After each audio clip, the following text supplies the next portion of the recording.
So when it comes to anxiety, I generally see these four categories of anxiety. So we have conditioned anxiety here, and this is what we would call PTSD, people who have been through some significant traumatic event, or have been through an experience of sustained trauma, such as being in a war zone for a period of time, or just having a very stressful childhood can condition a nervous system to be very anxious in general. So for conditioned anxiety like PTSD and trauma, you really want to be working with a therapist who is experienced in PTSD. Some really good NLP practitioners can help with PTSD. So I've heard really good results from blending a quality therapist with ketamine therapy to reset the nervous system, to speed up the process and get much more significant results.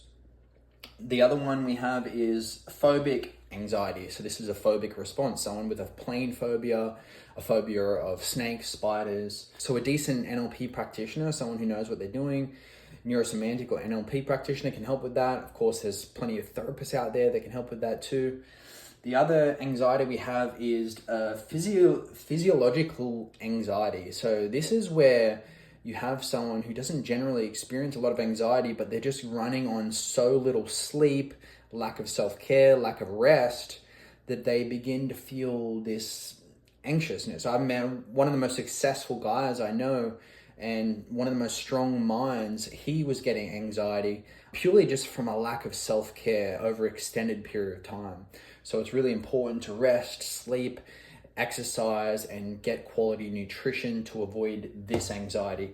And then the final one is performance anxiety. And this is just a matter of anticipating future events that are very scary and coming back into the present and feeling fear about them. And I found that it's very common to have these two mixed.